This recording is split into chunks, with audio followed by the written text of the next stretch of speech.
Hola, moi, salut, it's me again, and today I'm going to talk to you about Spain because I did my very last semester of my life in Spain, and I'm going to talk to you about a few things I noticed. So I was living in the city of Leon, in the region of Castilla y Leon, so kind of in the north of Spain. And what I'm going to talk about is things I noticed there. So maybe it's not going to be applicable to the rest of Spain, but at least to Castilla y Leon or just Leon maybe. So in total, there are 8 things I noticed during this semester. So most of the things are super random. So I think we can start now. So the first thing I noticed is the people, of course, because I had to encounter a lot of Spanish people and I've been to Spain a lot of time in my life. And I think what I'm going to say is kind of applicable for whole Spain. Like the people there are super nice. First of all, I really, really like Spanish people because they are very informal between each other. So if you are lost or something, you're going to ask the direction to someone in the street. Like the person is going to talk to you like you're a friend or something, and it's something they always say when they finish the conversation of 10 seconds is hasta luego. Every time it means like see you soon. And I think it's like super nice that one time I asked my boyfriend, why are you saying hasta luego every time at the end of a conversation of a stranger or something? And he told me basically, well, maybe you're going to meet him again, you don't know. And I think it's super random and I really love it. Also, you have this kind of overall atmosphere that people are super chill, super relaxed. They just want to enjoy their life. Like really, it's super nice. Nobody wants to have drama or get into trouble. Just enjoy, laugh. You have a lot of people around in the city, in all the bars, drinking, having tapas or things like this. And it's very, very nice. Also, I noticed about the people that a lot of them, at least in Leon, were coming from the pueblos, so kind of the villages around Leon where you have 100 inhabitants or something like this. And all of them are going to bigger city to study or to work usually. It's kind of random, but it's just I noticed it. And also, finding people speaking English there is kind of difficult. Maybe people around my age can, if they have been abroad or something, but it's kind of rare, I have to say. So if you go to Spain, it's better if you have at least a little bit, just a tiny bit knowledge of Spanish. You can still communicate, like body language is always working, but it's nice to have like some basis of Spanish when you go there. The second thing is the living cost. So it's actually pretty cheap to live in Spain. At least in Leon it was pretty cheap. You can live more or less with 500 euros per month if you pay like for the flat 200 something in a shared flat, and then maybe you have for 200, maybe max 300 euros for groceries or things like this. So it's pretty cheap to live in Spain, at least in Leon again. And because life is kind of cheap, it's super common to have breakfast in bars where you pay like 2 or 3 euros for a coffee or hot chocolate or something like this with a pincho de tortilla, like a piece of tortilla or bocadillo or something like this. And also it's super common to have tapas after work or after your studies or whatever you're doing. It's super common to have tapas. So you just pay, at least in my neighborhood, we were paying €1.50, €1.90 for a caña, which is a beer, with a tapas, so tortilla, bocadillo, I don't know, patatas bravas or things like this. Then talking about food, the number 3 is actually food. So overall, I have to say, sadly, that Spain is not super good at cooking like a sweet dessert, sweet dish. They're super good in doing traditional food that it doesn't look so appealing at first, but it's actually very nice. But for sweet stuff, it's not them cup of tea, let's say. But they are good at a lot of different things in the traditional Spanish cooking style. And things are kind of fat with a lot of olive oil. They use olive oil everywhere. And also something that is absolutely not common in France is that they mix wine, red wine, with soft drinks. So for example, they mix wine with lemon or Sprite. I don't, it's a brand, but I don't know, like it's sparkling lemon kind of. And with this you have Tinto de Verano, which is kind of sangria, Indian, but it's super uncommon for us in France because wine, you have to enjoy wine like with nothing else at it. And there, like they take really, really poor quality wine, really cheap, really not nice, and they add this soft drink and it makes super good drinks in the end. But it's super like a kind of uncommon. Let's say when you arrive there and you're like, oh, that's strange. The number 4 is the rhythm of life. It's very, very, very different from France and I think from most of the places in Europe and maybe worldwide also. Because basically the days start kind of late. They start around 9 or 10. You start work or studies around 9 or 10. And then they have Mediodia, that is like kind of the middle of the day from 1 p.m. to 4 p.m., which is super late for us in France because for us it's like between 12 and 1 kind of. It's like the lunch break, if I can say so. And yeah, it's super late and then it's super common to have a nap in the meantime, which is like in France you only have nap when you're a kid and not anymore when you're an adult. Maybe students have because they are super tired, but yeah, in Spain it's super common for everybody to take naps. And then around maybe 6, 7 they have like tapas or merienda, like in French we call it goûter. It's like eating something basically, a snack. And then they will start eating around 10 p.m., which is also super late in France because we used to eat at 7, 8, maybe max 9, but like it's very max, I would say. So the rhythm is super, super strange and it takes time for you to acclimate to it, to get used to it. And in the end, it's like you just get used because all the stores are also closed until like 4, so you're used to take the rhythm and to live this way. Since I've been in Spain for studies, the number 5 is actually education. So basically the distance power kind of between the teachers and the student is very different from France and hugely different from Italy because they call the teacher by their name. So let's say my teacher, her name is, I don't know, Carmen Fernandez, then I will call my teacher not Mrs. Fernandez or something like this, but Carmen. Like it's super common that you call your teachers by their name. Like it's super informal but also super respectful, but just as like this, there is not this big distance that you have to call the professor like professor or teacher or Mrs. or Mr. or something like this. It's super like informal basically. In terms of content of the system, it's kind of the same than in France. You have the theory part, but also the practice part, so it's kind of a combination like in France. And also for the grading system, it's out of 10, while in France it's out of 20. And basically, as in France, it's kind of difficult to have above 16 out of 20, and in Spain, 8 out of 10, because, I don't know, like the university is working this way. If you have above those grades, it's rather impossible, or because you're really, really, really extraordinary good. That's the only reason, but usually they never give above. And yeah, so Spain is kind of similar than France in terms of education in the end. So this semester was kind of special for me because it was the last one of my master degree and we were mainly focusing on finding an internship. We were having classes about sustainability or things like this, but mainly we were looking for an internship. So we had a lot of professionals coming to class, a lot of guest speakers, and it was very interesting because we could see like the stories of other people, what they did, startups, they launched their own businesses and things like this. And it was super, super interesting. I don't think it's usual in master degrees, but at least in mine was like this and it was very, very interesting.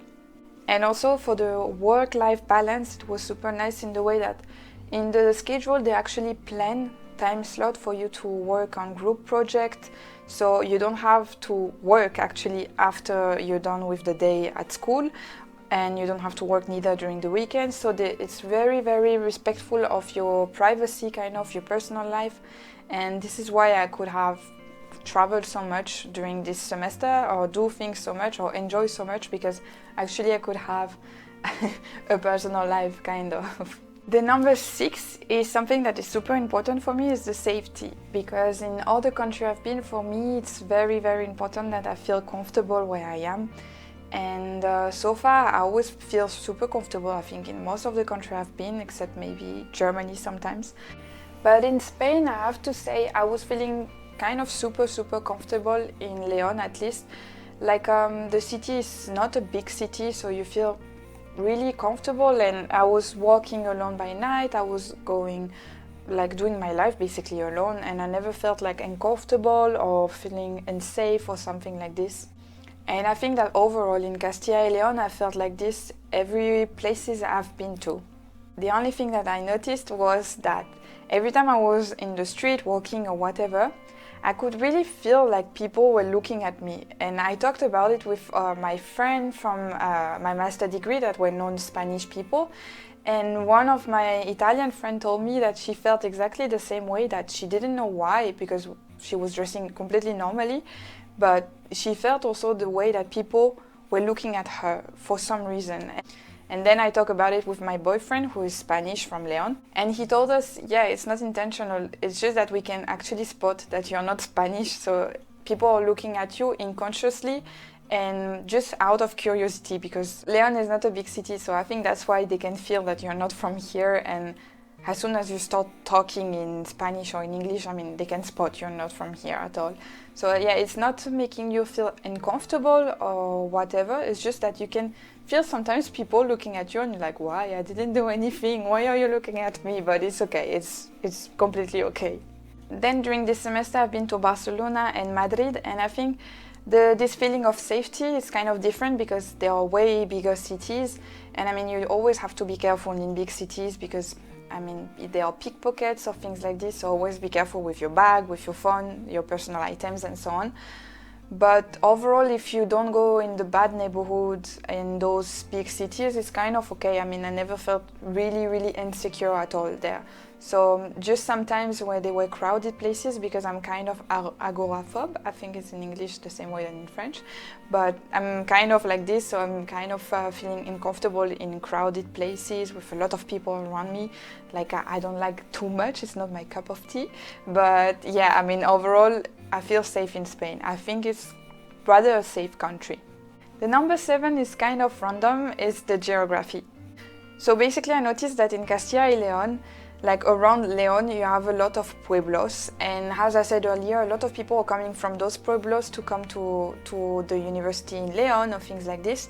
And yeah, like it's kind of a super, you have one big city and then it's spread a lot of different pueblos, 100 people here, 100 people there, and like it's super spread, let's say. And if you want to go from a big city to the other, it's kind of long distance, like between León and Burgos, for instance, I think it's almost 2 hours driving.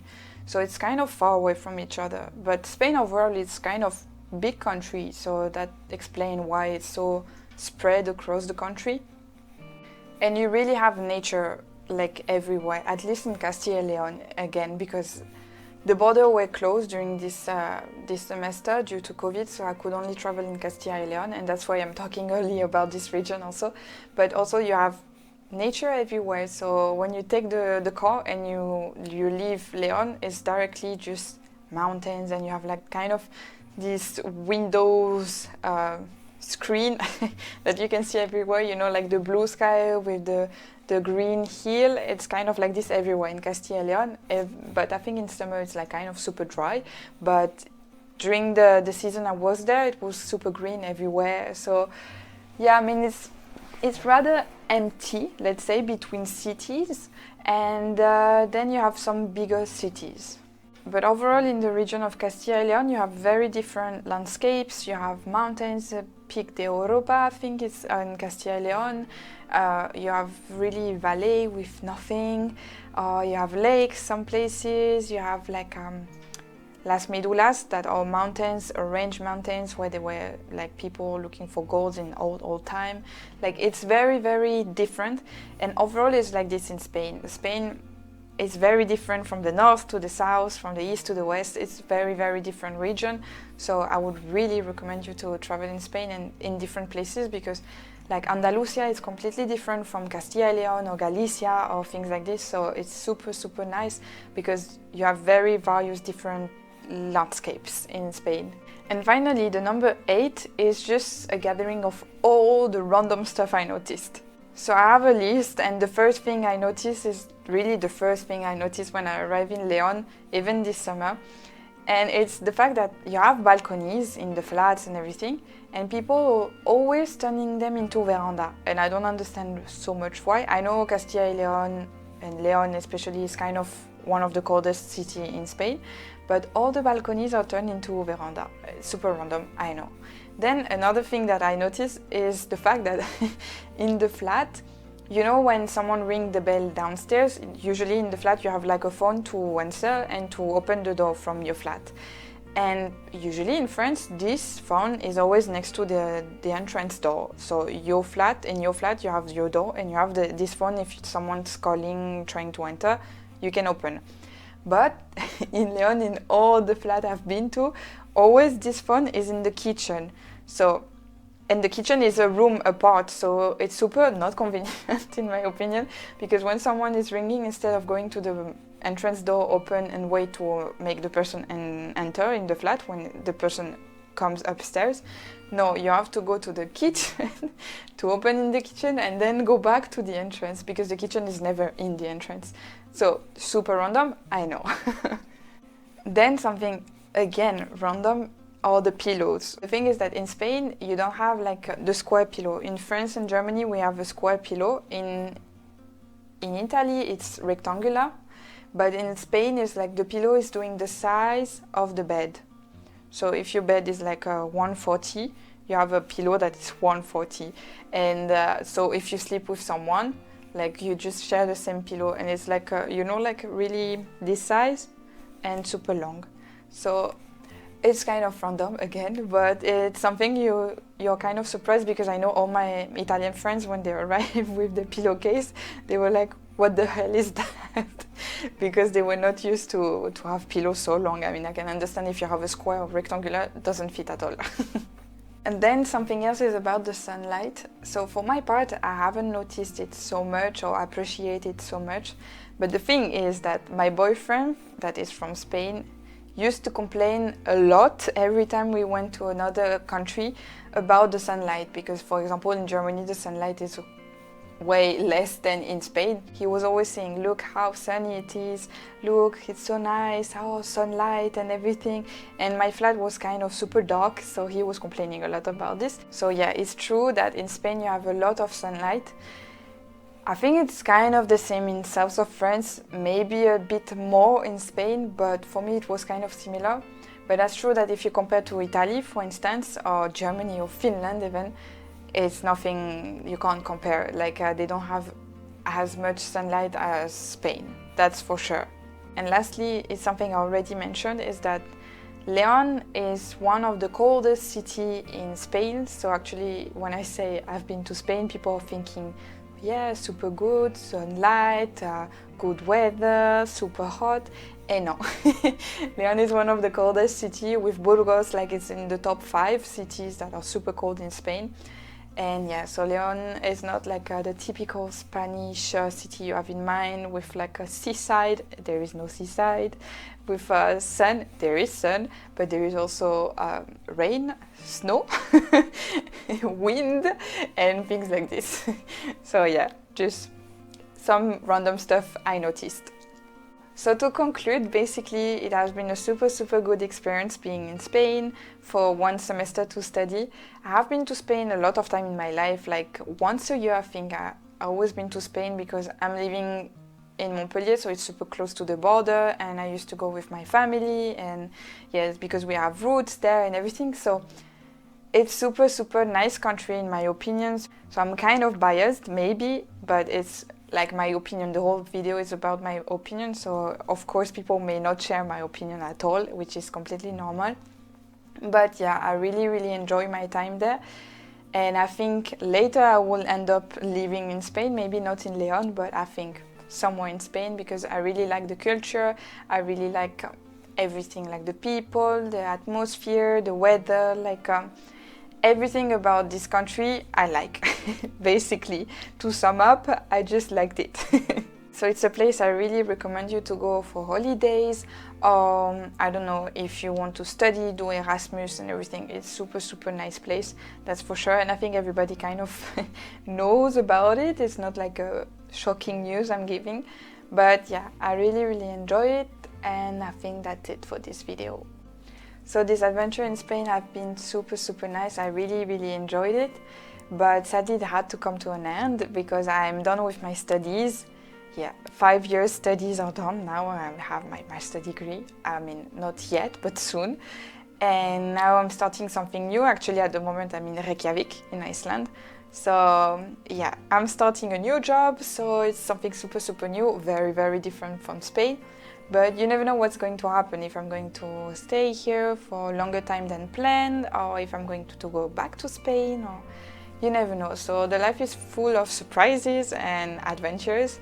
So yeah, I think that's it. Thank you for watching this video. Maybe you didn't learn anything, or maybe you don't agree with me, which is completely normal. And don't hesitate to comment or share your experience with Spain, or whatever you want to mention in the comment. And yeah, I think that's it. Yeah. Now it's just me enjoying the quarantine in this hotel. And then in a few days I will start my job. So let's hope for the best and see you. Ciao!